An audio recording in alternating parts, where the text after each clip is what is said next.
I think that this ability is genetic, but I also feel like everyone has psychic ability, but we're not tapped into it. For one thing, when we are very young, after about the age of 5, we're told by most of our parents that that the imagination, our imaginary friends don't exist. That, oh, that's just pretend. These things, there are no ghosts. There's nothing under your bed. Well, you know what? There may be something under your bed. Your imaginary playmate may in fact be a spirit. I think that we're told at a very young age to grow up a little too quickly. And a lot of the times, very young children are kind of taught that, oh, that's just pretend. Those things aren't real. When in fact, I believe that a lot of times they are seeing things that go bump in the dark. And their parents are telling them, no, there's nothing there. And they're quickly almost like trained to disbelieve what they're sensing. In my case, I found out later that my grandma, who was from Transylvania, oddly enough, it's a very mystical place, was in fact very psychic.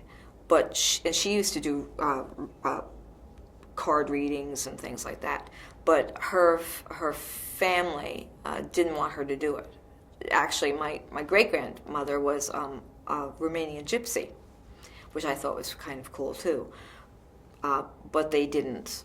It was looked down upon. But there was always a belief in that part of the world, particularly of this sort of thing. And the last name was Thoth, T-H-O-T-H, which, of course, in the Egyptian background is the god of the underworld. I just knew that what I was seeing, even as a very young child, there was stuff going on around me. Unfortunately, I had a family that did not pay any attention to what was happening to me, which is kind of sad, but it was also kind of funny. I mean, I was the type of child that I could have been levitating, flying around my room, and my mother wouldn't have noticed. So I think, how often must this happen with other children, that we're told, oh, you know, there's nothing in your closet, and no, there's no imaginary friend, that's all pretend. And it's sort of like instructed at an early age to not believe in these things. And I've encouraged my son from a very early age that if you think you see something, let's investigate it. There probably is something there. Let's see what the history of this house is. Let's see what the history of where we're staying, where we're living is. And maybe I believe ghosts are real. In answer to that question, I believe it is genetic, but I also believe that it has something to do with just jumping that step further and believing, and not looking at things and thinking, well, okay, I'm at an age, I have to grow up now.